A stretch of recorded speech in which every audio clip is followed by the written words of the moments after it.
After waiting as patiently as physically possible, we finally got more details on the Switch 2. This week, Nintendo dropped an absolute truckload of information on the upcoming console in an hour-long direct, and we had a lot of our questions answered. What's more, Nintendo updated the Switch 2 website with an encyclopedia of knowledge, along with interviews with Switch 2 developers that brought some really interesting details to light. With all this information dumped in one day, from specs to launch titles to game chat, the Switch 2's built-in video call platform, there's a good chance some of it went unseen. So let's take a look at some of the finer details and see if there's any that you could have missed. Hal from GamesRadar here, and welcome to Switch On, where we talk all things Nintendo Switch 2. We'll start broad and take a look at those all-important specs, as there's a few things in there that certainly went over my head the first time around. I'll try and keep the obvious stuff brief so as to not waste time on things you already know. The screen was probably the first major point of interest. It's a 7.9-inch capacitive touch LCD, not an OLED. But it does support HDR10 and variable refresh rate up to 120Hz. But talking of video output, one of the details you may have missed are its docked output capabilities. The biggest example used to show off the Switch 2's output was Metroid Prime 4 Beyond, with the title having two output modes: quality at 4K 60fps and performance at 1080p 120fps while docked. So you'd assume that's the limit. But on the website, it clearly states that while docked, the Switch 2 can pump out 1440p at 120fps. That's massive, and starting to encroach on Steam Deck levels of performance. It'll be interesting to see what games will utilize this. Now, one thing that's not been made clear is what resolutions the Switch 2 will render at, either in handheld or docked mode. Will its custom NVIDIA processor render natively at these large resolutions, or use some trickery to upscale? We'll probably find that out later. Internal storage has been bumped massively to 256GB, and while the SD card slot only supports microSD Express, it supports up to 2TB cards, a fair amount of potential storage for the almost definitely larger games. No word on RAM yet though. As for audio, docked output supports 5.1 channel surround sound for those home cinema buffs. And while in handheld mode, the virtual surround sound feature, aka 3D audio, will not only work in compatible headphones, but via the built-in speakers too. Now, the battery leaves a little to be desired, with a 5220 mAh lithium-ion battery. At 1.2 times bigger, Nintendo projects a comparable battery life to the original Switch of between 2 to 6.5 hours. Yes, 2 hours. Now, I reckon that'll be 2 hours for the more demanding third-party titles that won't see the benefit of Nintendo's optimization magic. Those will probably sit at around the 3-hour mark,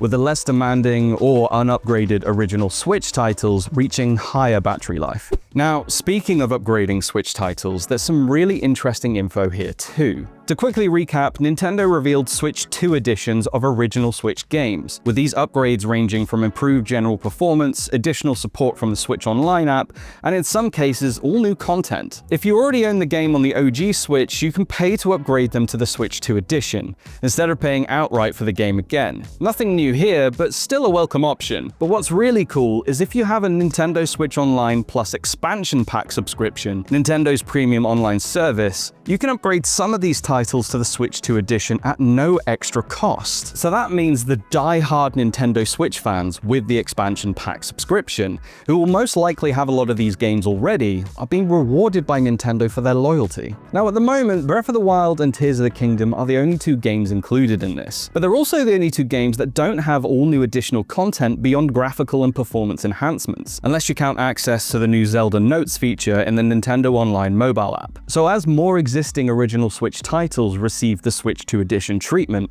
I'd wager more of these upgrades will be included as part of the subscription. Now, while it's not been outright stated, it's probable you'd need an active subscription to play a Switch 2 edition title upgraded via the service, as Nintendo has enforced this in the past with DLC. But still, it's a pretty good perk. It's also worth noting that Nintendo has shared a list of original Switch games, including Pokémon Scarlet and Violet, that will be receiving free updates to either improve performance on the Switch 2 or unlock new features like GameShare support. And talking of GameShare,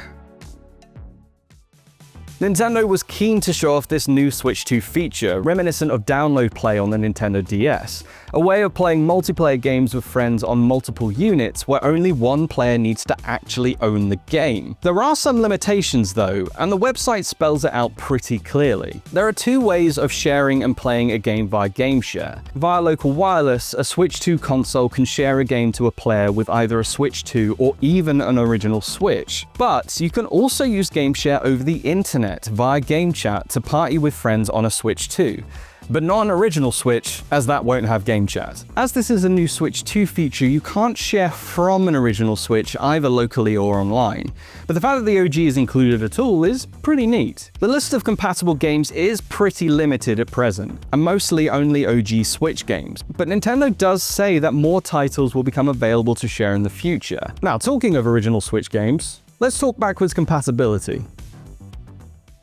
When the Switch 2 teaser dropped in January, the splash screen announcing the new console would play most Switch games raised a lot of eyebrows. The caveat that some titles wouldn't be compatible with the Switch 2 begged the question, just how many games would be left behind? Well, so far, it turns out to be just one. Nintendo Labo Toy-Con 04, the VR kit. Simply because the Switch 2 won't fit into the VR goggles. That's it. On the Switch 2 website, Nintendo has a pretty comprehensive breakdown of their thorough compatibility testing. And while the Labo kit is the only downright incompatible game, there are lists of games with either issues on startup or titles that run into problems when playing the game. That said, it's stated Nintendo isn't simply writing these games off as incompatible, and are actively investigating these issues. So while more titles may be added to these lists as their tests continue, it seems they're actually trying to reduce them and maximize compatibility across the board. The website also details which games will require an original Switch Joy-Con to play on the Switch 2, as rather nicely, the hardware is backwards compatible, another aspect Nintendo has dutifully laid out. As implied, the original Joy-Cons, Pro Controller, NES, SNES, N64, and Mega Drive controllers are all almost completely compatible with the Switch 2 via Bluetooth. The caveats are the original Joy-Cons and NES controllers can't be physically connected to the Switch 2, and need to be charged separately, either by using an original Switch, a Joy-Con charging stand, or in the Joy-Con's case, a Joy-Con charging grip. It's also stated that these legacy controllers can't wake up the Switch 2 from sleep mode via the home button, which is strange, but there you go. The original dock is understandably incompatible with the Switch 2, but interestingly, the original Switch's AC adapter isn't compatible either, except purely for charging. So you can't use an original Switch AC adapter with a Switch 2 dock. What's more, the included HDMI cable of the original Switch is also listed as incompatible, as that beefy new 120 FPS output requires at least HDMI 2.0, and even the upgraded cable included with the Switch OLED was only an HDMI 1.4, it's clear Nintendo really wants you to see the Switch 2's new packed punch by seemingly blocking out the old HDMI standards. Now, as for all those Joy-Con peripherals, like the Joy-Con strap, grip, charging grip, wheel, leg strap, ring-con, and AA battery pack, they're obviously all incompatible with the Switch 2's Joy-Cons. But as the original Joy-Cons are still connectable wirelessly, they're not completely obsolete. Finally, on the subject of compatibility, there's one more little nugget of information that I'd like to touch on. In the series of interviews with the lead Switch 2 developers that Nintendo published after the gargantuan Direct finish, there's some really interesting details. I definitely recommend giving them a read. But what stood out to me the most is that the Switch 2 was built from the ground up and doesn't consist of any original Switch hardware. So backwards compatibility became a bit of a hurdle. In the past, Nintendo has achieved backwards compatibility via including older hardware in its new consoles. The 3DS included hardware from the original DS, same for the Wii U and the Wii. So backwards compatibility was relatively straightforward. But the Switch and the Switch 2, at a hardware level, are completely different. So when they decided to endeavor to make the Switch 2 as backwards compatible as possible, they toyed with the idea of emulation, but found that resulted in the Switch 2 running at full steam, greatly reducing battery life. So instead, they settled somewhere in between software and hardware emulation. The Switch 2 actively translates original Switch games into its new architecture when the game is loaded in. What exactly that means, I have no idea, but goes to show how committed this development team is to backwards compatibility, considering, in the grand scheme of things, so few titles reportedly have issues. Again, I can't recommend checking out those interviews enough. There's some really interesting stuff in there. So, those are all the details in the mountain of Switch 2 information dropped this week that stood out to me the most. But what about you? What recently revealed aspect of the Switch 2 has you champing at the bit? Did any of the new information personally strike a chord? And are there any details that disappointed you? Let us know in the comments, and we'll see you next time on Switch On.